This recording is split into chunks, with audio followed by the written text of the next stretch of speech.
नमस्कार, स्वदेश न्यूज के खास प्रोग्राम जनता मांगे जवाब में आप सभी का स्वागत है। मैं हूं आपके साथ राखी। प्रथम चरण का मतदान खत्म हुआ है और अब जो तैयारी है वो निश्चित तौर पर अगले चरण की है। लेकिन इन सबके बीच में देखिए एक महत्वपूर्ण बात होगी कि पहले चरण के मतदान के बाद प्रतिशत को लेकर राजनीतिक दल अपने अपने दावे कर रहे हैं। प्रधानमंत्री नरेंद्र मोदी ने चुनावी सभा के दौरान पहले चरण में वोट देने वालों को धन्यवाद दिया और कांग्रेस और इंडिया गठबंधन पर फिर से निशाना साधा। उन्होंने कहा कि इंडिया गठबंधन को उम्मीदवार नहीं मिल रहे, वायनाड में राहुल को संकट दिख रहा है, जैसे वे अमेठी छोड़कर भागे हैं उन्हें वायनाड छोड़कर भी भागना पड़ेगा। इतना ही नहीं, पीएम मोदी ने ये तक कह दिया कि आने वाली 4 जून को इंडिया गठबंधन के लोग एक दूसरे के कपड़े फाड़ेंगे। उधर महागठबंधन में पीएम मोदी के बयानों पर पलटवार किया। राहुल गांधी ने कहा कि भ्रष्टाचार में डूबी है और भ्रष्टाचार का स्कूल चला रहे हैं पीएम मोदी, जिसकी कीमत देश चुका रहा है। अब ऐसे में देखना होगा कि अभी तो पहला चरण खत्म हुआ है और सियासत जोरों पर है। जैसे जैसे हर चरण सामने आएगा, ये दिग्गज बयानबाजी में किस स्तर पर जाएंगे, ये वाकई में देखने वाली बात होगी। इस चर्चा को आगे बढ़ाएंगे, उससे पहले कुछ प्रतिक्रिया वो आपको सुनाते हैं। एक तरफ लोकसभा का सियासी पारा चढ़ा हुआ है तो सियासत भी पूरे चरम पर है। नांदेड़ के बाद पीएम मोदी ने परभणी में जनसभा की। यहाँ पीएम मोदी ने बीजेपी कार्यकाल के कार्यों को जनता के सामने रखा। देश में चुनाव के कई मुद्दे हैं, लेकिन पहले चरण के बाद दिग्गजों के सुर भी बदलने लगे हैं। पीएम मोदी ने महागठबंधन पर तीखा प्रहार करते हुए कहा कि 4 जून के बाद इंडिया गठबंधन एक दूसरे के कपड़े फाड़ेगा। 2 शहजादों की जोड़ी फिर फिल्म की शूटिंग कर रही है, जिनका रिजेक्शन पहले ही हो चुका है। यहाँ पीएम मोदी के 2 शहजादे राहुल गांधी और अखिलेश यादव हैं, जिस पर उन्होंने तंज कसा।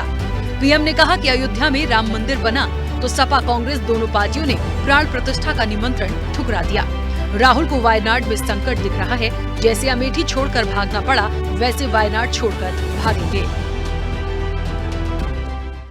कांग्रेस के जो शहजादे हैं उन्हें भी वायनाड में संकट दिख रहा है। शहजादे और उनकी टोली 26 अप्रैल को वायनाड में वोटिंग का इंतजार कर रही है। जैसे ही 26 को वायनाड में वोटिंग पूरा हो जाएगा, ये शहजादे के लिए एक और सुरक्षित सीट घोषित कर देंगे और कहीं और से फिर से लड़ाना पड़ेगा उनको, क्योंकि उनके अलायंस के साथी भी एक दूसरे को गालियां दे रहे हैं।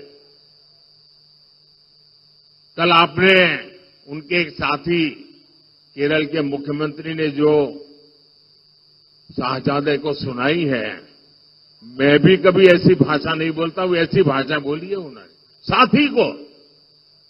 ये हाल है उनका। अब जैसे इन्होंने अमेठी से भागना पड़ा, अमेठी छोड़ा, अब मान के चलिए वो वायनाड भी छोड़ेंगे। कहते हैं कि क्रिया की प्रतिक्रिया भी होती है। पीएम मोदी की टिप्पणी पर राहुल गांधी सहित दिग्गजों ने पलटवार किया।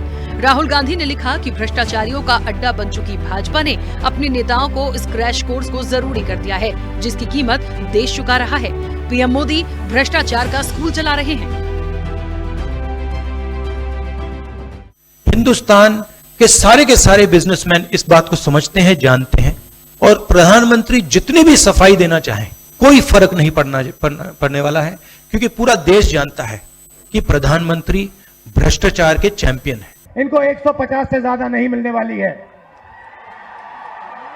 ये जो भी कहना चाहे कह लो, 150 से एक ज्यादा नहीं आने वाली। लोकतांत्रिक व्यवस्था में इस तरह की भाषा बोलना और भी प्रधानमंत्री को शोभा नहीं देता है। देश के प्रधानमंत्री जिस तरीके से बयान देने लगे हैं वेज नॉन वेज पे, जिस तरीके राहुल गांधी का क्रिटिसिज्म करते हैं, ये बड़ा अपने आप को मीडिया के द्वारा बनाते मन से छोटे हैं। अरे आपने 10 साल में क्या किया? क्यों गरीब है देश सबसे ज्यादा? क्यों बेरोजगारी है देश में सबसे ज्यादा? क्या कारण है 1200 का गैस सिलेंडर कर दिया आपने? क्या लॉजिक है कि देश में करप्शन के अगेंस्ट जो प्रधानमंत्री बार बार बोल रहे थे, काला धन सारा बीजेपी में चला गया एसबीआई के बॉन्ड के अनुसार? क्या लॉजिक है कि इस देश में जो सबसे करप्शन के अगेंस्ट बात करने वाले प्रधानमंत्री ने 141 ऐसे लोग जिन पे के खिलाफ ईडी और सीबीआई ने जांच के आदेश दिए, गिरफ्तारियां की, वो सब बीजेपी में शामिल हो गए। आप क्या देना चाहते हैं देश को? ये कि कैसे भी स्वर्णिकाल है मध्य प्रदेश देश का आजादी का 75वीं वर्षगांठ, जिसमें संविधान को बचाने की बातें होने लगी, बहस होने लगी आरक्षण को बचाने की, जिसमें बहस होने लगी देश में मत के अधिकार को बचाने की, मीडिया की स्वतंत्रता को बचाने की। ऐसा देश बनाने की बात की थी देश के प्रधानमंत्री ने। वो बात तो करते नहीं, और बात कौन सी करते हैं? जो मुंह में आए वैसी छोटी और ओछी भाषा बोलने। कुल मिलाकर वार है तो पलटवार भी है। इस लोकसभा के रण में कोई किसी से कम नहीं है और अपने अपने दावों और वादों के बीच विजयी पताका फहराने के लिए मैदान में डटे हुए हैं। अब कौन बनेगा 24 का सिकंदर, ये देखना दिलचस्प होगा। स्पेशल रिपोर्ट, स्वदेश न्यूज। चलिए देखिए, 2-3 बातें बड़ी महत्वपूर्ण है। एक तो पहला चरण खत्म हुआ, किसकी बढ़त है ये सवाल जस का तस बना हुआ है, क्योंकि जनता जनार्दन जो है वो इसका निर्णय देगी। ईवीएम में पहले चरण की जो वोटिंग थी, जो मतदान लोगों ने किया, वो कैद हो चुका है। अब इसके बाद लेकिन ये जरूर देखने को आ रहा है कि इस पहले चरण के बाद जो बयानबाजी है, या ये कह लीजिए कि एक दूसरे पर वाल पलटवार है, वो बहुत तेजी से लगातार देखने को मिल रहा है। तो बाकी के 6 चरणों का क्या होगा, ये अपने आप में सवाल है। अच्छा, एक बात और यहां पर देखनी है कि जो परसेंटेज आए हैं पहले चरण के, उसके बाद सबने अपने अपने दावे पेश किए हैं। किसी को लगता है यदि बहुत ज्यादा वोटिंग हो गई है, मतलब एक बार फिर से हमारी ही सरकार या भारतीय जनता पार्टी की सरकार बनेगी। किसी को यह लगता है कि नहीं, बदलाव की दृष्टि से ये वोट हुआ है। तो इसमें अभी ये क्लियर कर पाना कि यदि बढ़ चढ़कर वोटिंग हुई है तो उसके क्या मायने हैं, कम वोटिंग हुई है तो उसके क्या मायने हैं, ये सब कुछ जनता जनार्दन पर छोड़ते हैं। लेकिन जिस तरीके से एक रफ्तार बयानबाजी ने पकड़ी है, और न जाने ये राजनीति मुद्दों से भटककर शहजादे और पता नहीं कहां कहां चली आ रही है, ये अपने आप में सवाल है। इस चर्चा को आगे बढ़ाते हैं। मेहमान हमारे साथ जुड़े हैं, सबसे पहले आपका परिचय करा दें। भारतीय जनता पार्टी का पक्ष रखने के लिए अनिल गोयल हमारे साथ जुड़े हैं। अनिल जी, बहुत स्वागत चर्चा में जुड़ने के लिए। कांग्रेस का पक्ष रखने के लिए चंद्रमोहन शर्मा हमारे साथ जुड़े हैं। चंद्रमोहन जी, आपका भी बहुत स्वागत है। समाजवादी पार्टी का पक्ष रखने के लिए मीसम जैदी हमारे साथ जुड़े हैं। मीसम जी, आपका भी बहुत स्वागत है। आम आदमी पार्टी का पक्ष रखने के लिए रीना सक्सेना हमारे साथ जुड़ी हैं। रीना जी, आपका भी बहुत स्वागत है। और राजनीतिक विश्लेषक हैं सुमन भटनागर। सुमन जी, आपका भी बहुत स्वागत है। चर्चा की शुरुआत सबसे पहले अनिल जी आपसे, और आपसे इसलिए भी क्योंकि एक बात जो बड़ी तेजी से इस प्रथम चरण के बाद आ रही है, वो 2 बातें मैंने सुनी। वार पलटवार पे मैं बाद में आऊंगी, किसने किसके लिए क्या कहा वो सब जानते हैं। लेकिन एक बात है, एक तो ये फ्लॉप वाला सीन बहुत तेजी से चला इस पहले चरण के बाद। मैंने आज तमाम दिग्गजों को सुना जिन्होंने कहा कि 400 पार की जो फिल्म है, वो पहले ही शो जो था वो फ्लॉप हो गया, तो बाकी की 6 तो पूरी पिक्चर ही बाकी है। फिर ऐसे तो अभी एक तो वो, दूसरी चीज जो बात कही जा रही है, या राहुल गांधी के लिए कहा जा रहा है कि वायनाड से भी भागना पड़ेगा, इतना श्योर कैसे हैं पीएम मोदी या भारतीय जनता पार्टी? मतलब अपनी सीट्स को देखना है, अपने 400 पार के टारगेट पे चलना है, लेकिन यहां पर मुझे लग रहा है राहुल गांधी या समाजवादी पार्टी या इंडिया गठबंधन पर ज्यादा फोकस्ड हो रहा है आजकल। ये है कि आज का फ्लॉप शो नहीं गया है। आज की वोटिंग में हम मैक्सिमम सीटें जीत रहे हैं, और आपने कई केंद्रों पर देखा होगा कि जो इंडी गठबंधन के लोग हैं, उनके दोपहर को ही कार्यकर्ता मैदान छोड़ करके भाग गए। तो इसलिए ये तो बिल्कुल भी कहीं न कहीं हम भारी बहुमत से जीत रहे हैं, पहली बात। दूसरी बात, जो माननीय प्रधानमंत्री जी ने कहा है, आप ये देखें कि राहुल गांधी जी ये डिमांड कर रहे हैं, मांग कर रहे हैं कि वहां के सीएम को आपने जेल में क्यों नहीं भेजा। जब आपने केजरीवाल को जेल में भेज दिया, आपने उसको सोरेन को जेल में भेज दिया, तो आप इसको भी जेल में भेजो। अपने गठबंधन के मुख्यमंत्री को जेल में भेजने की बात कौन कर रहे हैं? राहुल गांधी जी। और वहां पर राहुल गांधी जी का विरोध कौन कर रहे हैं? उनके गठबंधन के लोग। वो कह रहे हैं कि हमारे तुम कहीं और से चुनाव लड़ो, यहाँ से चुनाव नहीं लड़ना।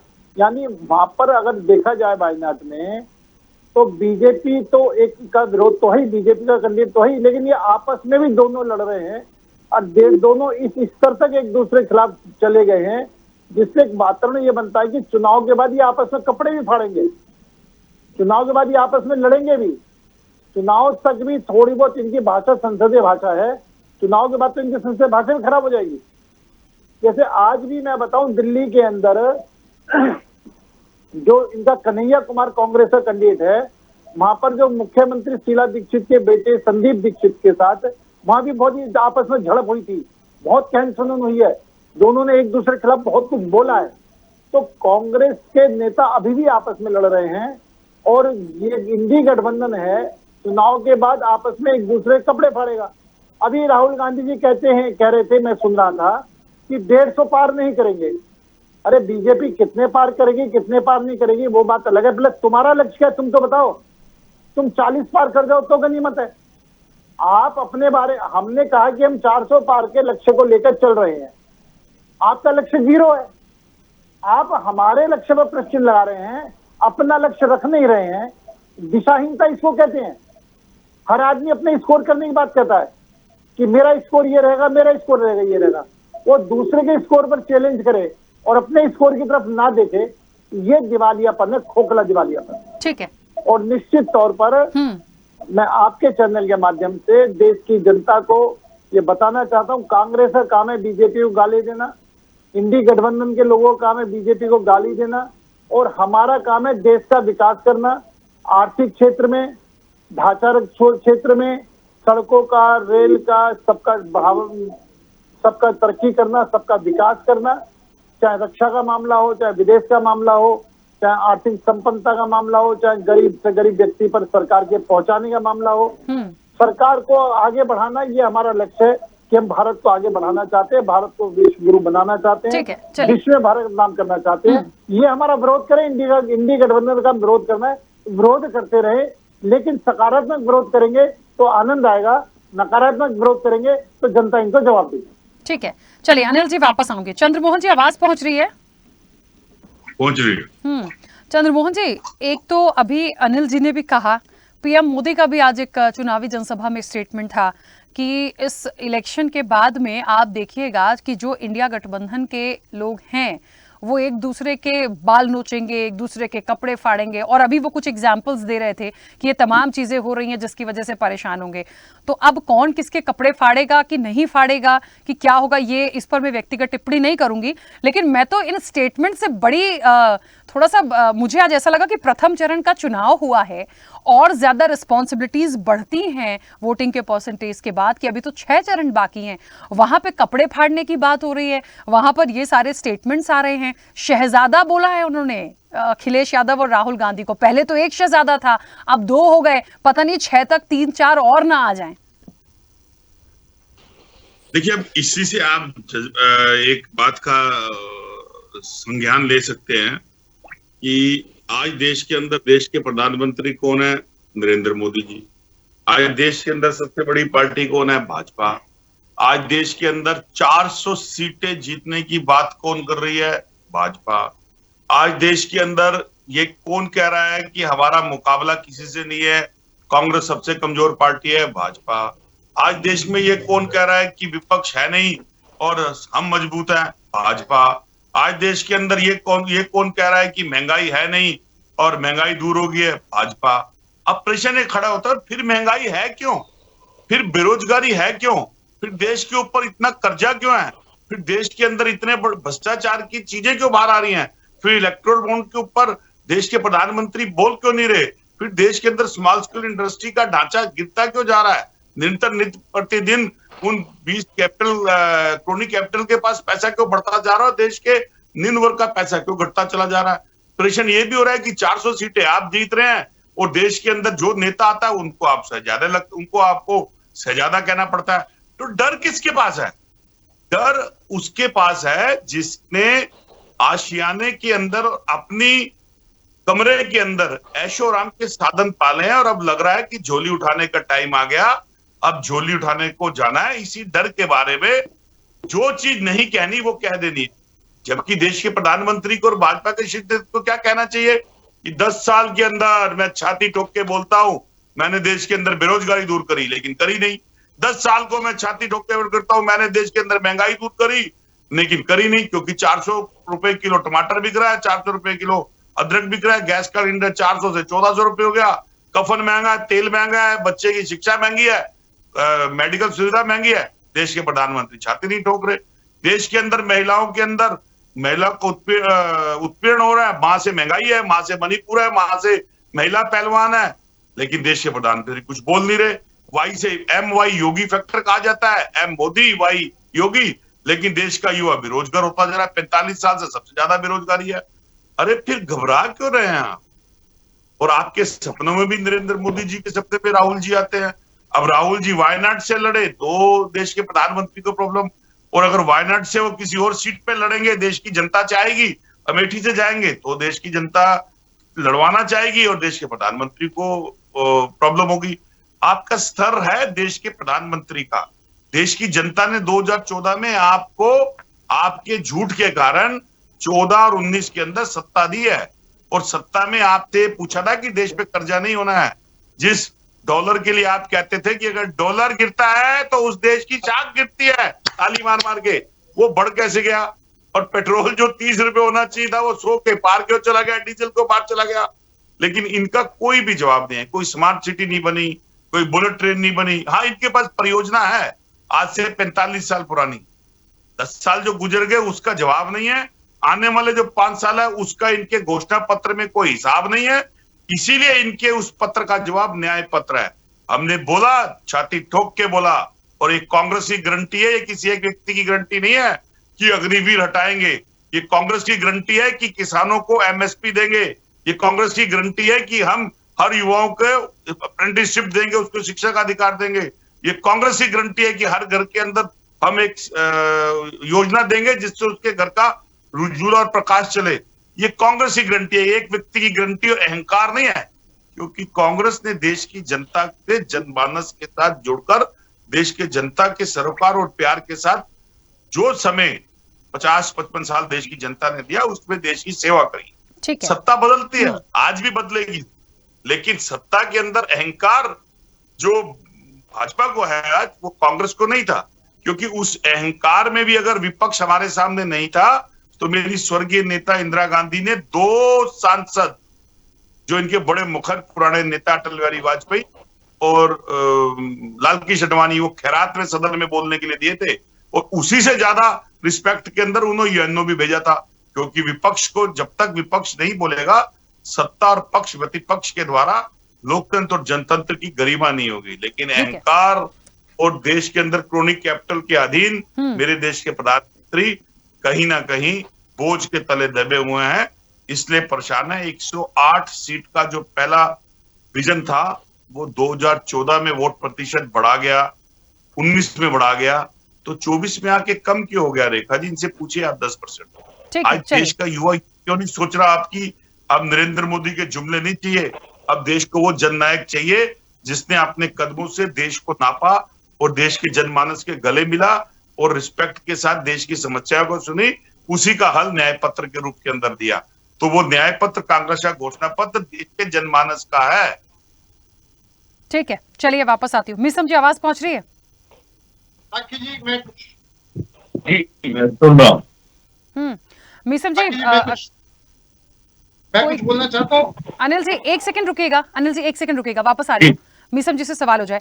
मिसम जी, अखिलेश यादव भी शहजादे हो गए। अभी तक इलेक्शन के पहले तक जब प्रथम चरण नहीं हुआ था तो राहुल गांधी शहजादे थे, प्रथम चरण के बाद अखिलेश यादव शहजादे हो गए। मुझे नहीं पता ये फहरिस्त और बढ़ेगी कि नहीं बढ़ेगी, लेकिन मुझे ये जरूर लग रहा है कि ये जो बयानबाजी हो रही है, जो बात हो रही है, राहुल गांधी भी आज कह रहे थे भ्रष्टाचार का स्कूल चला रहे हैं पीएम मोदी, मुझे लग रहा है इन सब बातों का क्या फर्क पड़ने वाला है।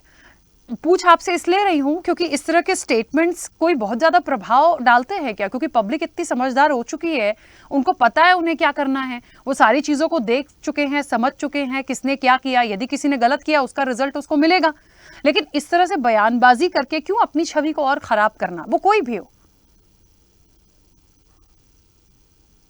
जी, और देखिए, शहजादे राहुल जी और अखिलेश जी नहीं थे, शहजादे एक और थे, जैन सिंह जी। वो चले गए आपकी पार्टी में, बीजेपी की शामिल हो गए, तो वो शहजादे नहीं रह गए, वरना एक शहजादे और थे, तो इसलिए प्रधानमंत्री जी ने उनका नाम नहीं लिया। तो जो भारतीय जनता पार्टी में आ जाता है वो पाक साफ हो जाता है और उसके ऊपर भी टीका टिप्पणी नहीं की जाती है। और इस तरह से प्रधानमंत्री जी जो ये भाषण में बोल रहे हैं, मुझे लगता है ये राजनीतिक जो है वो डायलॉग है, इस तरह के बोलवचन है, इनको कहा जाता है कि ये बोलवचन है जो प्रधानमंत्री जी बोल रहे हैं। और हमारे कांग्रेस के प्रवक्ता ने इतनी अच्छी बात करी कि मैं उनका स्वागत करता हूं कि अपनी पिछली बातें छोड़ करके अगर आपने इतना ही कार्य किया है और इतने ही आप गुणवान हैं और इतने ही आपने देश का भला किया है, तो आप अपनी बात छोड़ करके इस तरह की तुच्छी बातें के शहजादे हैं, इस तरह की बातों से आपको मुझे लगता है कि ये शोभा नहीं देती है। देश के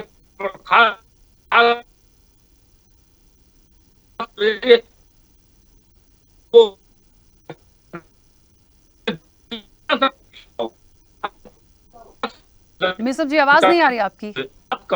अपना भी तो सालों में आपने क्या किया और आगे आप क्या करना चाहते हैं। जब देश का रुपया गिरता है तो आप कहते हैं देश की साख गिर रही है, और अब जब देश का रुपया गिरता है तो आपकी खुद की मिनिस्टर क्या बोलती है कि रुपया नहीं गिर रहा है, डॉलर। इस तरह के भाषण और इस तरह के वाक्य मुझे लगता है कि अच्छे नहीं लगते हैं, इनको शब्दों का चयन करके बोलना चाहिए।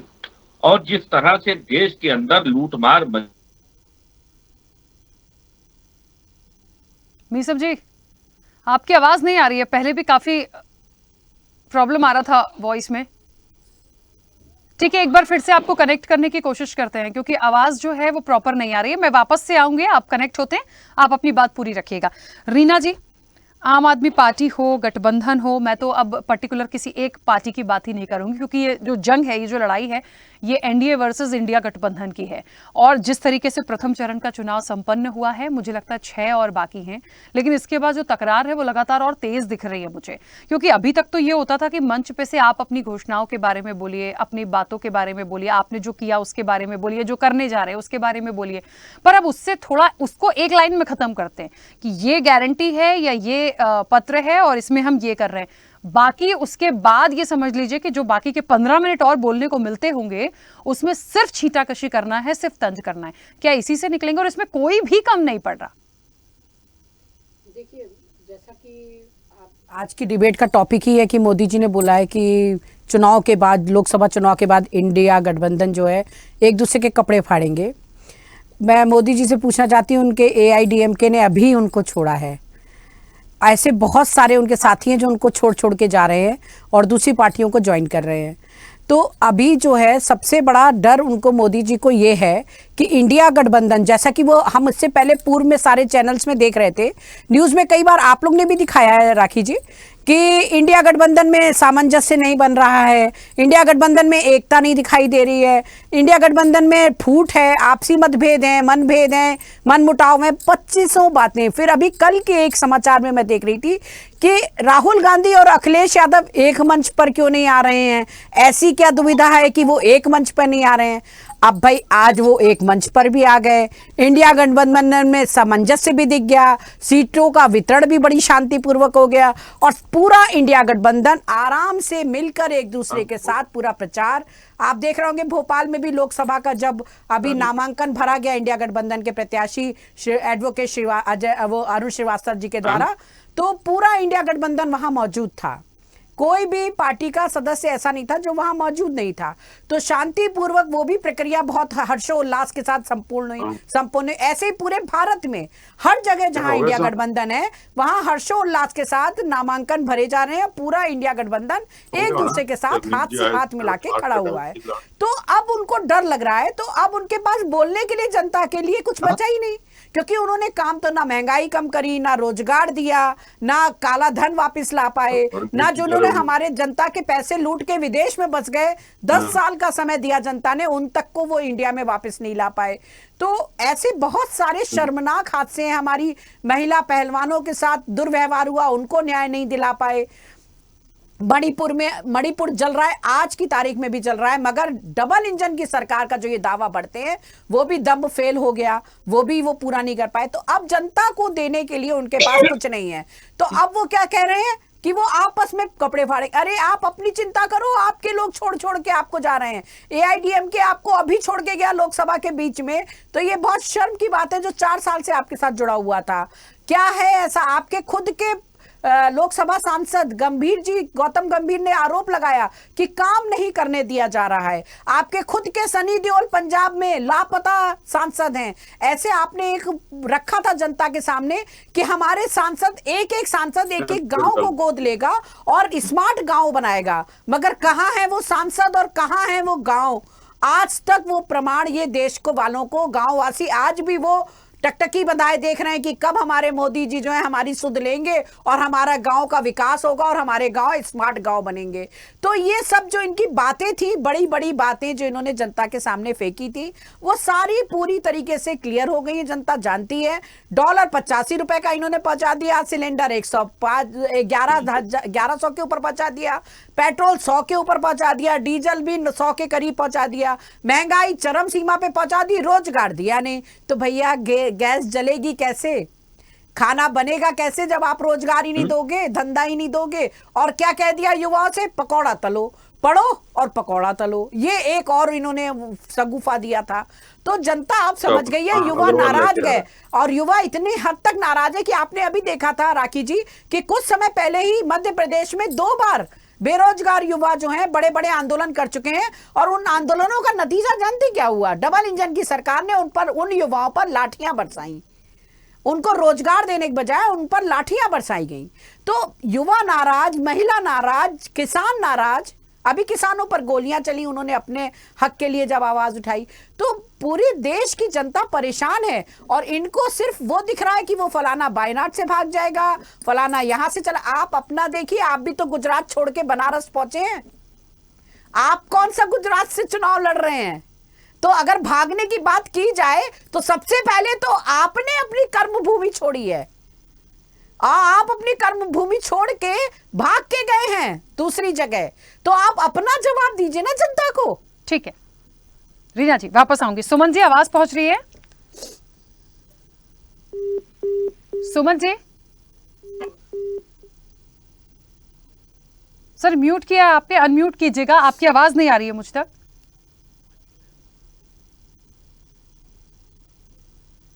सुमन जी आप म्यूट है, प्लीज अनम्यूट कीजिएगा यदि मेरी आवाज पहुंच रही हो तो।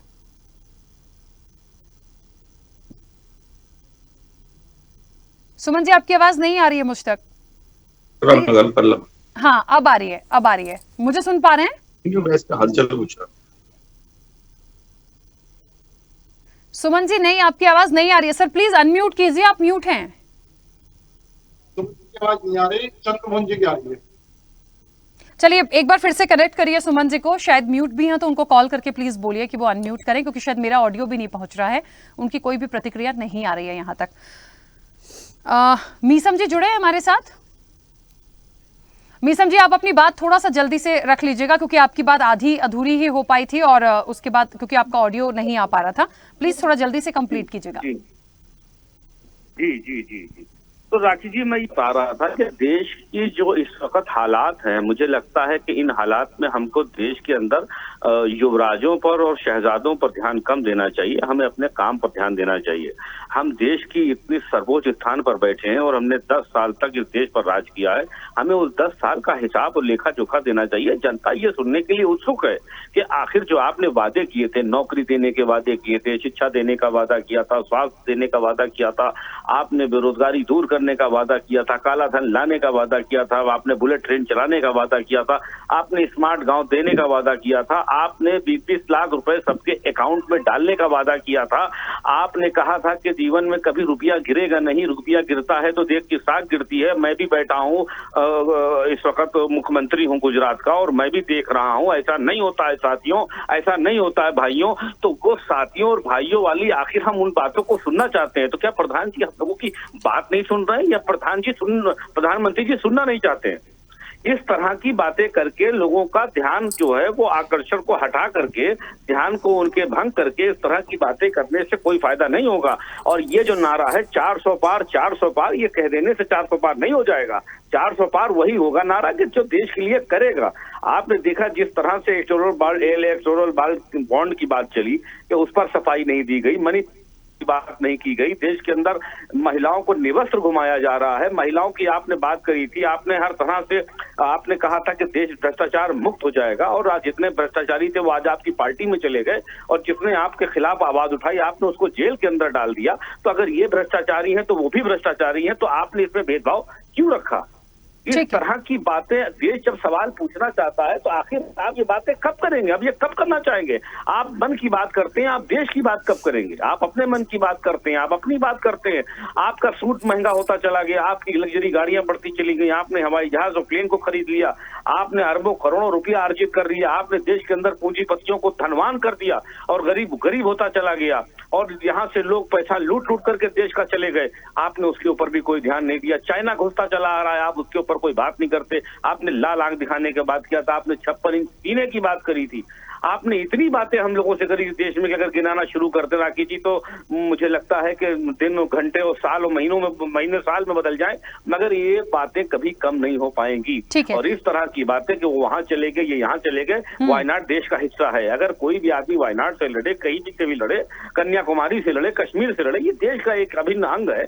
अगर वो लड़ रहा है तो ये तो एक वाली बात हो गई कि आप मजाक करने खड़े हो गए। इस देश के अंदर मजाक का वक्त नहीं है। देश इस वक्त बहुत ही उस सिचुएशन से गुजर रहा है जिस सिचुएशन के अंदर हमें एक दूसरे की मदद करके और बढ़ करके देश को आगे बढ़ाने की बात है। आप विश्व गुरु बनने की बात कर रहे थे, आप लाल आंख दिखाने की बात कर रहे थे। ये सब बातें कब होंगी और आखिर कौन करेगा? मीसम जी, ठीक है, मैं रोकूंगी। सुमन जी, मेरी आवाज पहुंच रही है?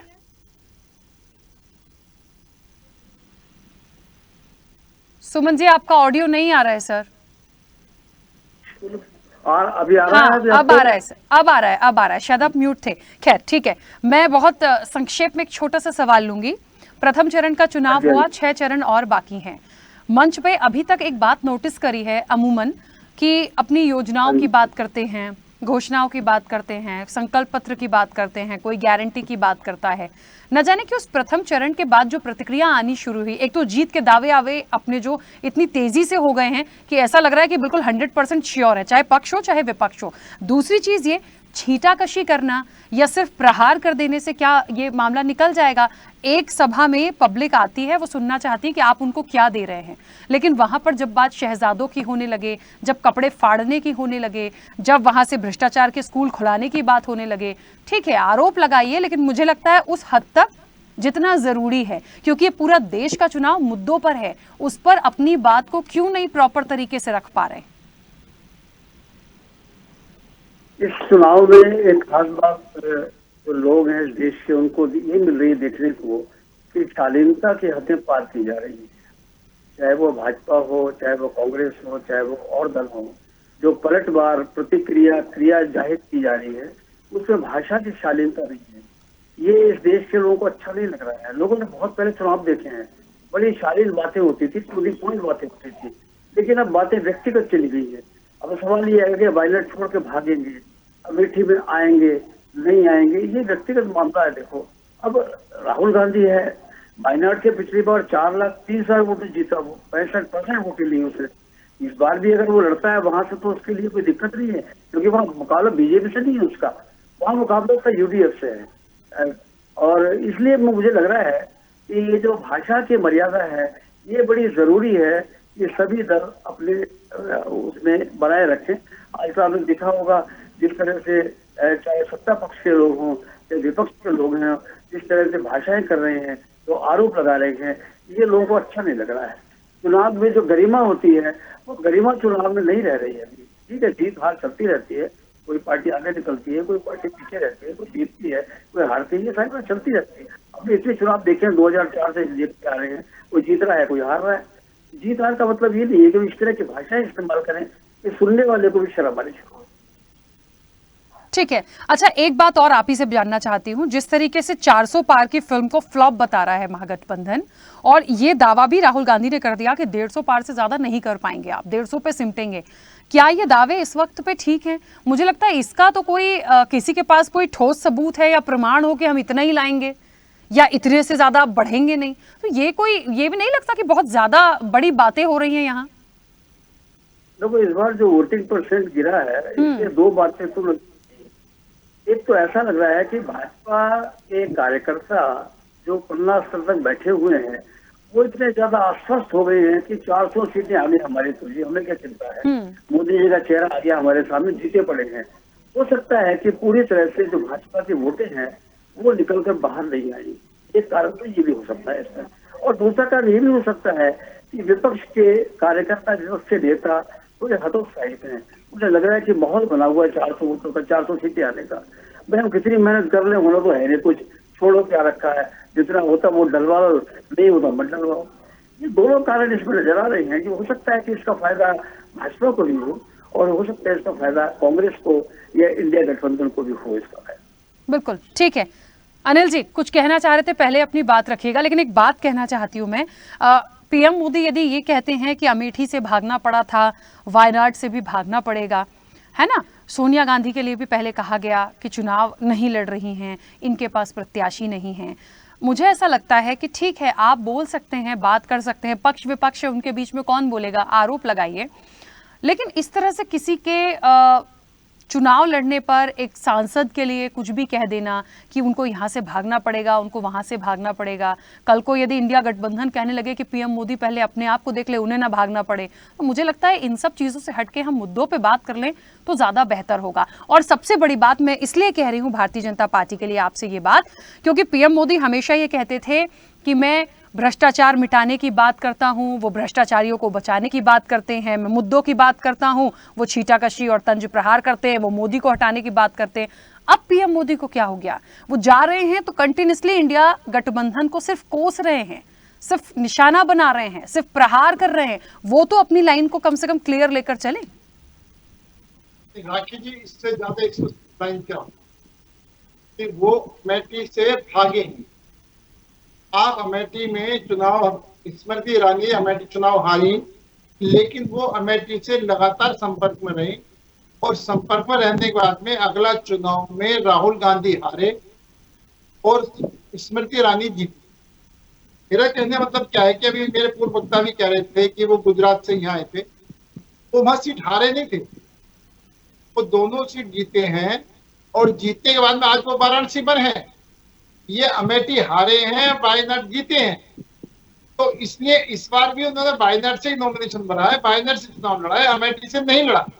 जबकि अमेठी इनका गढ़ है, रायबरेली इनका पूरे खानदान का गढ़ है, क्योंकि इन्होंने वहां पर काम नहीं करा। अब वायनाड से भागने वाली बात भी इसलिए कि इन्होंने वायनाड में भी काम नहीं करा। अब अगर वायनाड में काम नहीं करा तो वायनाड की जनता भी इनको भगाएगी। और वायनाड के अंदर वो स्थिति है कि वहां का सीएम इनके खिलाफ आग बोल रहा है, इंडी गठबंधन के लोग दोनों ही साथी हैं, तो वहां का सीएम इनके खिलाफ बयानबाजी कर रहा है और वहां पर राहुल गांधी सीएम के खिलाफ बयानबाजी कर रहा है कि आप दो सीएम आपने जेल में भेज दिए, इसको जेल में क्यों नहीं भेज रहे हो। तो निश्चित तौर पर जो इनकी अराजकता है, इनका जो झगड़े हैं, उससे साफ दिखाई दे रहा है कि झगड़े भी करेंगे और भागेंगे भी। दूसरा, मैं एक बात और कहना चाहता हूं, ना भारत का विकास नहीं देख देखा। कांग्रेस के टाइम में रेल की स्पीड एवरेज 50 किलोमीटर की, अब 40-30 के तो भी कम नहीं है। आज ट्रेन दौड़ रही है 200 किलोमीटर पर, और अभी बहुत जल्दी बुलेट ट्रेन का भी उद्घाटन होने वाला, वो भी चलने वाली बात है। हमने अगर कहा तो बुलेट ट्रेन चलाएंगे तो चलाएंगे, हमने कहा कि राम में भगवान राम का भव्य मंदिर बनाएंगे तो हमने बनाया, हमने कहा धारा 370 हटाएंगे तो हटाया, हमने 3 तलाक हटाएंगे तो हमने हटाया, हमने जो कहा वो करके दिखाया और सड़कों का जाल हमने बिछाया। आप रक्षा सामग्री पहले आयात करते थे, आज हम निर्यात कर रहे हैं, देश का चहुमुखी विकास हो रहा है और वो झिल नहीं रहा है। और इसकी बौखलाहट में ये जो मर्जी बयानबाजी कर रहे हैं। ठीक है, मेरे भाई ने महंगाई की बात करी। अनिल जी एक सेकंड, इसी बात पे एक बात कहना चाहती हूँ अभी, क्योंकि रीना जी ने भी वो बात निकाली थी, तमाम लोगों ने वो बात निकाली थी, उसमें थोड़ा सा मैं जोड़ना चाहती हूँ। मैं सारी चीजों को मानती हूँ, आपने जो कहा आपने किया, चलिए मान लेते हैं सारी चीजें आपने की, लेकिन बहुत सारी ऐसी बातें थी जो पहले भी कही गई थी, रोजगार को लेके कही गई थी, खातों में पैसे आने की बात की गई थी, वो तो नहीं हो पाया और इतने वक्त में नहीं हो पाया। उस पर भी कुछ होता तो मुझे लगता है तो 100% आपको तो सारी चीजें मिल जाती। मौका नहीं मिलता ना गठबंधन के पास छीटाकशी करने का। मैं पूरी बात वही कहना चाहता हूँ। आज ये महंगाई की बात कर रहे हैं, तो 2004 से 2014 में कितनी महंगाई बढ़ी और 2014 से 2024 में कितनी महंगाई पर कंट्रोल रहा, ये आप अपने उससे दिखा सकते हैं इनको, आप बिल्कुल आंखें खुल जाएंगी। एक बात। दूसरी बात, हम ये गारंटी की बात कहते हैं, गारंटी कांग्रेस की है कि कांग्रेस सरकार आएगी तो आतंकवाद फले फूलेगा, कांग्रेस की सरकार आएगी तो माफिया राज फले फूलेगा। ऐसा क्यों अनिल जी? कांग्रेस की है। ऐसा क्यों अनिल जी? देखा ना, हाँ बिल्कुल बिल्कुल, हमने ये देखा है, हमने ये देखा है कि पिछली बार जब इनकी सरकार थी तो आतंकवाद कितने चरम पर था, नक्सलवाद कितने चरम पर था, और ये भी हम कहते थे कि किसी सूटकेस को हाथ मत लगाओ, बम हो सकता है। अरे तो जड़ से तो खत्म अभी भी कुछ नहीं हुआ, और किसी की भी सरकार आ जाए जड़ से कोई खत्म नहीं कर पाएगा। हाँ, इस चीज को समर्थन करूंगी मैं कि हाँ, घटनाएं कम होती हैं तो अच्छा लगता है कि हाँ उस दिशा में काम हुआ, लेकिन हम कह दें कि खत्म हो गया, ये तो मत कहिए, ये कोई भी खत्म नहीं कर पाए। मैं जो कह रहा हूँ गारंटी, इनकी गारंटी। आपको पीछे बोलने आते थे क्या? शहीद हुए वो आप ही के टाइम, आपको पीछे बोलने आते थे क्या? आपको पीछे बोलने आपको पता ही नहीं चला, आप कहाँ थे? आप ही के टाइम का है वो पुलवामा अटैक जिसमें हमारे शहीद मारे गए, रोज हमारे जवान मारे जा रहे हैं, चाइना घुसता जा रहा है, ये आप ही के शासनकाल का 10 साल का समय है। कहाँ कहाँ अटैक नहीं हुए, कौन कौन से अटैक नहीं हुए, आपको बताने पड़ेंगे क्या हिसाब? आपने कहा शांति बना के रखी है, मणिपुर जल रहा है, ये कहां से हुआ? ये आप ही के शासनकाल का है साहब। सारे घोटालों के अंदर जेल के बंद है। आप घोटालों की बात तो कीजिए मत, आप गाय हत्या वालों से तो पैसे ले रहे हैं चुनाव लड़ने के लिए, गाय की हत्या करने वालों से बॉन्ड के नाम पे चुनावी पैसा लिया जा रहा है। आप वो तो चर्चा कीजिए ही मत, बनते सनातनी और गौ माता की हत्या करने वालों से पैसे ले रहे हैं आप दिन दहाड़े गौ माता की हत्या करने वालों से पैसे ले रहे हैं और सनातन की बात करते हैं। प्लीज एक एक करके बात रखिएगा, एक एक करके बात रखिए प्लीज। आपको बोलने का तरीका, आपको जब आपकी बात का ही जवाब दे रहे हैं। आप ये बताइए ना, पुलवामा अटैक किसके समय का है जिसमें हमारे 42 जवान मारे गए, वो किसके समय का है? रीना जी 1 मिनट प्लीज, ठीक है बोल दीजिए। आप बिजली पानी फ्री की बात कर रहे थे और आपने शराब की नगरी बना दी थी। तो शराब तो आप भी बांट रहे हैं, गुजरात में चोरी से बट रही है और हर जगह खुलेआम बट रही है। मध्य प्रदेश में चले जाइए, गली गली गली गली आधा किलोमीटर पे शराब की दुकानें हैं। आपने तो सनातन के नाम पे शराबें खोल दी है, शराब की दुकानें, स्कूल बंद कर दिए हैं, इस अस्पतालों में सुविधाएं नहीं है, मगर शराब की दुकानें दिन दहाड़े खुल रही हैं और वहाँ पे दोनों मिल रही है, देसी भी और अंग्रेजी भी। आपने तो एक काम कर दिया है बिल्कुल, ठीक है रीना जी प्लीज 1 मिनट मिला दी है। रीना जी 1 मिनट। मंदिर के पास भी शराब की दुकान है, स्कूल के पास। देखिए मैं प्लीज एक बार रिक्वेस्ट कर रही हूँ, एक एक करके बात रखिए, नहीं तो मैं दूसरे मेहमानों के पास चले जाऊंगी प्लीज। राखी जी ये पीछे बोल रही है, मैं तो बात कर रही हूँ, आपने इतने सारे अटैक की बात करी तो मैं तो याद दिला रही हूँ कि पुलवामा अटैक जिसमें हमारे 42 जवान शहीद हुए थे वो किसके शासनकाल की? चलिए ठीक है, एक बात बहुत स्पष्ट कर दें, एक बात बहुत स्पष्ट कर दूं मैं यहाँ पर, मुद्दे जो हैं वो बहुत महत्वपूर्ण हैं, इस बार हर बार ही होती हैं, लेकिन महंगाई से लेके, बेरोजगारी से लेके, रोजगार से लेके और फिर आगे आप देश के विकसित भारत की बात जहां तक कर रहे हैं वो सब कुछ बहुत इंपॉर्टेंट है। लेकिन इन सब में अभी बुलेट ट्रेन और न जाने कितनी चीजों की बात हो रही थी। जनता को इस वक्त सबसे ज्यादा किस चीज की जरूरत है, उस पर फोकस करके बात कर ले तो बहुत बेहतर हो जाएगा। सबसे ज्यादा परेशान महंगाई से होती है, रोजगार चाहिए युवाओं को, ये वो मुद्दे हैं जिस पर सबसे ज्यादा काम करने की इस देश में जरूरत है। उसके बाद हम रक्षा की दृष्टि से और बाकी की दृष्टि से आते हैं। मैं ये नहीं कह रही हूं कि विकसित नहीं करना, सारी चीजें होगा, लेकिन मूलभूत जो समस्याएं हैं, मूल रूप से जिससे जूझ रहे हैं वो तो पहले काम हो जाए। राखी जी उसी बात पर आ, महंगाई के लिए मैंने बड़ा स्पष्ट कहा है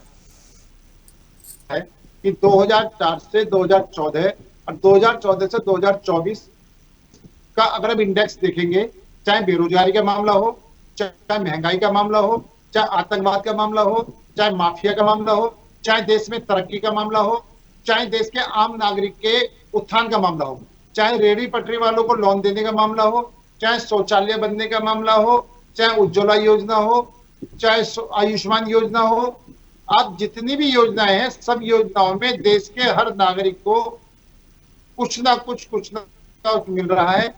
देश तरक्की करता हुआ दिखाई दे रहा है। आज इसलिए आम जनता ये बात कहती है जीतेगा तो मोदी। आज एक तरफ आम जनता है और दूसरी तरफ इंडी गठबंधन के लोग हैं। जनता कह रही है जीतेगा तो मोदी, कमल क्यों नहीं जीतेगा? मैं देखिए सर प्लीज, मुझे थोड़ा सा ऐसा लगता है बीजेपी की बात नहीं कर रही है जनता। राखी जी एक बात जहां तक सवाल क्या है कि जो लीडर है चंद्रमोहन जी, अगर वो जीतेगा तो वो जीतेगा मोदी, जीतेगा कमल, जीतेगा बीजेपी, ये सब लोग अपने अपनी भाषा के अनुसार से कह रहे हैं, लेकिन कोई भी ये नहीं कह रहा कि इंडी गठबंधन जीत रहा है, कोई भी ये नहीं कह रहा विपक्ष जीत रहा है। और निश्चित तौर पर उसका ये जो दिखाई दे रही है ना जी, वो काम दिखाई दे रहा है। सबका साथ, सबका विकास, सबका प्रयास दिखाई दे रहा है। आज हिंदुस्तान के हर कोने में, चाहे चंद्रयान का मामला हो, चाहे गगनयान का मामला हो, चाहे रक्षा सामग्री निर्यात सर, वो मोदी जी लेकर नहीं गए हैं, प्लीज उसको अब मतलब उसको आप समझिए। हमारे जो देश के साइंटिस्ट हैं जिन्होंने इतनी मेहनत की होगी, मैं मानती हूं सरकार को क्रेडिट जाता है और जिसकी सरकार है उसके सानिध्य में हुआ।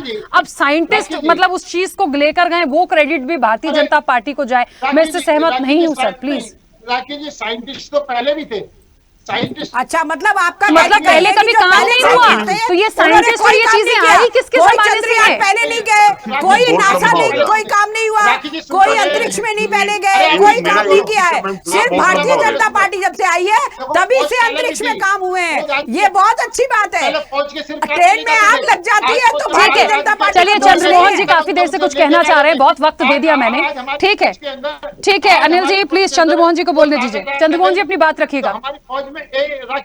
आज हमारी फौज में ताकत है, मुंह तोड़ के जवाब देती है, घुस करके मारती है। इनके टाइम में फौज में क्या था कि लोग जी, पाकिस्तान के दो टुकड़े, पाकिस्तान के दो टुकड़े। सेना पे तो जाइए मत, चाहे आपकी सरकार रही हो चाहे कांग्रेस की रही हो, सेना पर क्यों सवाल उठा रहे हैं? आप भी कांग्रेस ने घर में थोड़ी सेना को रख रखा था पाल के। प्लीज इस तरह की बातें मत करिए यहाँ पर। मैं जिस लाइन पर थी उस पर बात को कंटिन्यू करेंगे तो बेहतर होगा। ना मुझे बीजेपी से परेशानी है, ना मुझे गठबंधन से परेशानी है, मुद्दों को लेकर जो लाइन है उस पर बात करें तो बेहतर होगा। प्लीज चंद्रमोहन जी अपनी बात रखिएगा। राखी जी, मेरे भाई चंद्रमोहन अनिल जी नहीं सर, प्लीज बहुत वक्त दे दिया, प्लीज वो बहुत देर से कुछ कहना चाह रहे हैं। प्लीज एक सेकंड, हमारे भाई चंद्रमोहन जी ने कहा था कि जब आपके कम एमपी थे तो आपके अटल बिहारी वाजपेयी जी को हमने विदेश में भेजा। बिल्कुल हम मानते हैं भेजा है, लेकिन विदेश में जाकर के अटल जी ने देश का सम्मान बढ़ाया है, देश का सम्मान नहीं घटाया। विदेश में जाकर देश की बुराई नहीं करी। ठीक है चंद्रमोहन जी प्लीज अपनी बात रखिए सर। हमारा है, मैं भारत का प्रतिनिधित्व करने के लिए आया हूं। अनिल जी प्लीज, इसलिए हम एक है। राखी जी मैं कुछ बोल दूं? हाँ बोलिए सर, मैंने 4 बार बोला आपको, बोलिए।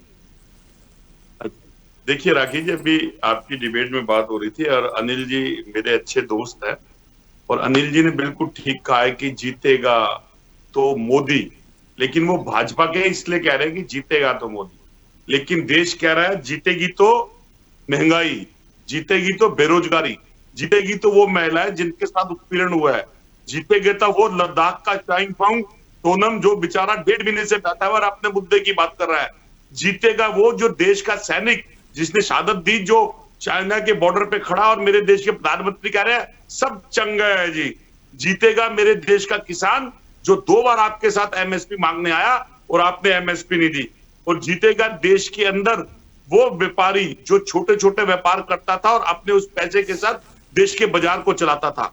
मोदी जी का तो टाइम गया, अब देश के उन मुद्दों का वक्त आ गया जिन मुद्दों ने देश के ऊपर 10 साल का आपके शासनकाल के ऊपर लोड पड़ गया और देश की जनता उसके अंदर दब गई। यही कारण है कि आज 24 के होने पे आकर पहले फेज के अंदर वोट ऑफ परसेंटेज गिर गई। जहां आपकी एक आवाज आती थी और आप कहते थे 14 में आपको वोट पड़ी, 19 पे वोट पड़ा, लेकिन 24 में आके गिरा क्यों? क्योंकि झूठ झूठ और झूठ। और बिल्कुल ठीक क्या है, आपने तो बहुत सारा काम करा है, धारा 370 हटाई है, लेकिन मेरे देश के ब्राह्मण पंडितों को आज तक वहां स्थापित नहीं करा। आपके शासनकाल के अंदर 2090 में जितने भी ब्राह्मण परिवार वहां से निकले थे वो आज तक दर बदर है। देश के प्रधानमंत्री गृह मंत्री आंखें बंद करके बैठे हुए हैं।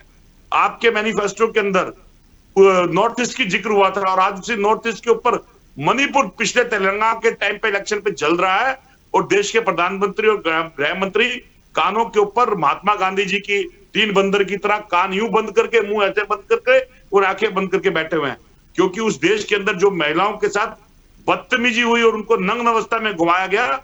लेकिन मेरे देश के प्रधानमंत्री और मेरे देश के गृह मंत्री का मन नहीं पसीजा, क्योंकि वो महिला है किसी और स्टेट की थी और ये स्टेट किसी और की है। क्योंकि आपने तो देश को बांटा है, कभी सरदार पटेल में, कभी हिंदू मुस्लिम में, कभी ये महिला कांग्रेस, ये महिला भाजपा, ये देश का सैनिक भाजपा वाला, ये देश का सैनिक कांग्रेस वाला, ये देश का अध्यापक कांग्रेस वाला, ये देश का अध्यापक भाजपा वाला, ये पहलवान भाजपा के, ये पहलवान कांग्रेस के। आपने 10 साल में बांटने के सिवा करा क्या है देश को? अगर आपको, मैं फिर बोल रहा हूं, चैलेंज कर रहा हूं आपको, आपके कितने नेता सुन ले इस बात को, अगर 10 साल में आपने काम करा होता तो आज आप राहुल गांधी जी की बात ना करते। क्योंकि आपने राहुल गांधी जी को पप्पू कहा था, हमने नहीं कहा था, देश की जनता ने नहीं कहा था। देश की जनता ने उसको कल भी जननायक माना था, वो आज भी जननायक है, वो आज भी देश के नेता हैं। तभी वो देश के अंदर देश के व्यक्तियों के साथ मिल रहे हैं। और देश के प्रधानमंत्री क्या करते हैं, जब ट्रंप आते हैं तो दीवार खड़ी कर देते हैं, देश के बच्चे आते हैं तो कीट की तारे लगा देते हैं। अरे कितने बार झूठ बोलोगे आप देश की जनता के सामने? आज आपके टाइम के ऊपर अगर जो उज्ज्वला योजना के अंदर आपने गैस का सिलेंडर बांटा था, क्या आपको फुर्सत मिली कि जाके चेक कर ले, दूसरी बार बांट लेने की जरूरत है? क्यों उनके घरों के अंदर आज गैस का चूल्हा जल रहा है? जिन शौचालयों को आपने बांधा, क्या देखा कि वहां पानी की सुचारू व्यवस्था हुई है नहीं हुई?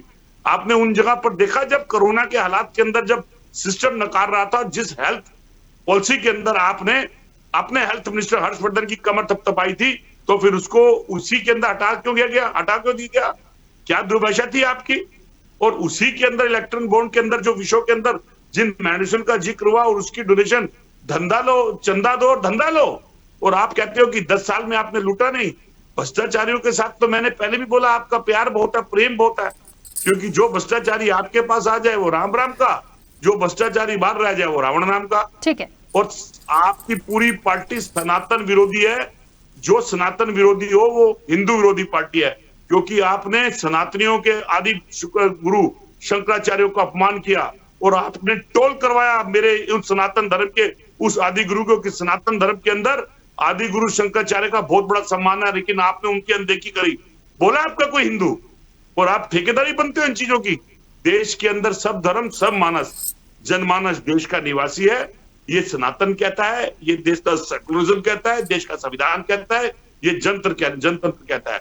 देश का चुना हुआ अधिकारी, चाहे वो किसी भी चीज पे हो या कहीं पर भी हो, उसको अपना अधिकार है कि वो अपनी बातों को कहे और रखे। और आपको भी अधिकार है, मैं आपके अधिकारों की बात नहीं करता हूं, लेकिन आप 400 से पार कैसे जाना चाहते हैं? ऐसे करके कि आपका पीठाधीन अधिकारी हो और वो आपकी चुनी हुई वोटों को अलग करे और आप 400 के पार चला जाए। अरे हिम्मत है तो मुद्दों पे वोट मांगो, हिम्मत है तो उन चीजों पे वोट मांगो जो 10 साल में आपने छाती ठोकी है। ठीक है, अगर चलिए। आपके टाइम पे महंगाई कम हुई तो महंगाई की दर कम क्यों नहीं हुई? आपने आरटीआई बंद क्यों करी? आपके टाइम के ऊपर महंगाई बंद हुई और आप बेरोजगारी कम हुई तो आपने बेरोजगारी का डाटा कर दिया। ठीक है चंद्रमोहन जी, समय हो गया है, प्लीज मुझे, मैं बोलना शुरू करूंगा तो राखी जी ये पूरा दिन समझ रही हूँ, मुद्दे बहुत है। मैं 30 लाख रोजगार इन्होंने देश की जनता के सामने नहीं दिए, इन्होंने देश के बेरोजगारों को छला है और उसको धर्म और नाम के ऊपर कहा, फिर आज हमें आके पाठ पढ़ाते हैं। चलिए मीसम जी, भ्रष्टाचारियों की बात करते हैं, बहुत भ्रष्टाचारियों को संक्षिप्त साथ ले लेते प्रतिक्रिया हैं। आपकी। देश के प्रधानमंत्री 30,000 करोड़ की बात ठीक करते है हैं, अगले चंद्रमोहन दिन जी, गले प्लीज, लगाते बाकी हैं, लोग भी हैं, उसको प्लीज। डालते हैं अजीत पवार को। मीसम जी आवाज पहुंच रही है? मीसम जी हमारे साथ शायद नहीं जुड़े। सुमन जी, बहुत जल्दी से संक्षिप्त प्रतिक्रिया आपकी इस ओवरऑल पूरे इलेक्शन पर। अब ये जो पहली सीट का वोटिंग हुई है उसके ट्रेंड से कई बातें सामने आने लगी है हमारे। हो सकता है कि 400 पार, 370 पार तो चाहे ना हो पाए, लेकिन इतना तो लगता है कि मोदी तीसरी बार तो प्रधानमंत्री बनेंगे, क्योंकि ये जो ट्रेंड इस बार आया है ना, उसमें जिस तरह से वोटिंग कम होती जा रही है, डेफिनेटली कम वोटिंग होना जो है वो सत्तारूढ़ दल के लिए नुकसानदायक होता है। तो उससे मुझे लग रहा है कि 400 पार वाली जो बात है उसमें शायद थोड़ी दिक्कत आएगी। ठीक है, लेकिन ओवरऑल जनता का निर्णय होगा जो भी होगा। रीना जी, आप भी जल्दी से अपनी बात रखिए। देखिए, मैं ये बोलना चाह रही हूँ कि जैसे कि अभी कह रहे थे अनिल जी कि आतंकी हमले नहीं हुए, तो मैं इनको बता देती हूँ कि 5 दिसंबर 2014 में उड़ी, पठानकोट 2 जनवरी 2015 में, गुरदासपुर हमला 27 जुलाई 2015, 7 दिसंबर 2015 में अनंतनाग में, 25 जून 2016 में पंपोर में, 18 सितंबर 2016 में उड़ी सेक्टर पे सेना कैंप पर हुए, अब जिसमें 20 जवान शहीद हुए थे, तो ज्यादा अपनी पीठ थपथपाने के बजाय देश की जनता के बारे में और खास तौर से हमारे जवानों के बारे में सोचें। क्या दिया जाता है उन शहीद के परिवार को, क्या दी जाती है सुरक्षा, क्या दी जाती है गारंटी जो हमारे देश की सीमा की रक्षा करने में अपना जान गंवा देता है, उस परिवार के पास के पास जाने के लिए, मिलने के लिए समय तक नहीं होता है, और उसको क्या सुविधाएं मिली आगे, उसका जीवन यापन कैसा हो रहा है, ये हमारे प्रधानमंत्री और गृह मंत्री के पास समय नहीं है। वो अपना जाके वहां पे फोटो खिंचवा लेंगे, वीडियो शूट करवा लेंगे, मगर शहीद जवानों के परिवारों के पास मिलने जाने का, उनको सही सुरक्षा और सही सुविधाएं देने का समय नहीं है। तो आप ये बात तो करें नहीं कि आपके शासनकाल में 10 साल में कुछ नहीं हुआ। और भी बहुत सारे हैं जो मैं अभी गिनाने बैठूंगी तो फिर वही वाली बात है कि टाइम कम पड़ जाएगा।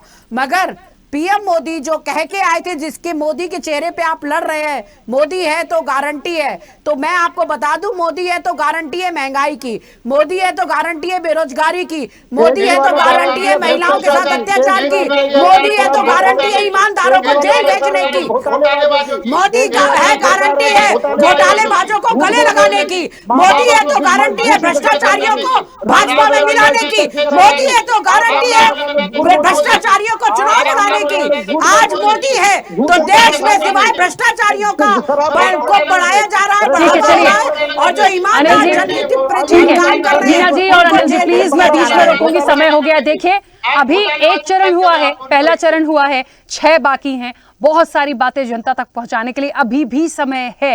तो मुझे लगता है उस पर फोकस करें थोड़ा सा। बस मैं ये जरूर कहना चाहूंगी कोई भी बयानबाजी ऐसी ना हो जिसको लेकर दिक्कत परेशानी हो जाए, क्योंकि 6 चरण भी बहुत महत्वपूर्ण है जैसा कि ये पहले था। और जाते जाते क्योंकि समय हो गया, एक बात कहना चाहती हूं आज अनिल जी आपसे ही कहूंगी। नीतीश जी का एक स्टेटमेंट पढ़ा मैंने, हालांकि इस चर्चा का वो विषय नहीं था पर बता रही हूं। लालू प्रसाद यादव के लिए बोला है उन्होंने, आज फिर से बिगड़े बोल उनके, वो पता नहीं क्या हो जाता है उन्हें, कि इतने बच्चे पैदा कर दिए हैं कि उनको सबको काम पे लगा दिया। तो ये जो चीजें हैं या जो ये स्टेटमेंट है, इसका चुनाव से कोई लेना देना नहीं है। तो थोड़ा सा ये सबके लिए मैं बोलूंगी, सोच समझ के बोलिए, क्योंकि पता नहीं कौन सी चीज कहां पे, समझ रहे हैं, मुसीबत खड़ी कर जाए। तो इस तरह की चीजों, एक बार पहले भी वो कुछ इशारे करते हुए मिले थे, मैं इसलिए आपसे कह रही हूं क्योंकि फिलहाल तो वो आप ही के साथ हैं, तो इन सब चीजों से बचना होगा तो बहुत अच्छा होगा। खैर समय हो गया, आप सभी का बहुत शुक्रिया इस चर्चा में जुड़ने के लिए। तो तेज हुई तकरार और किसकी बनेगी सरकार अपने आप में बड़ा सवाल है, निश्चित तौर पर जनता का निर्णय होगा। और इस बीच ये वार पलटवार आते रहेंगे, लेकिन मुद्दों को नहीं भूलना है, अपनी बातों को किस तरह से जनता तक पहुंचाना है। अभी एक चरण हुआ है, 6 बाकी हैं और सब कुछ जो है वो जनता के हाथ में है। तो देखते हैं आने वाले समय में क्या होता है। 4 जून को पूरी तस्वीर साफ हो जाएगी। चर्चा में इतना ही, बने रहिए स्वदेश न्यूज के साथ। सबसे पहले देश।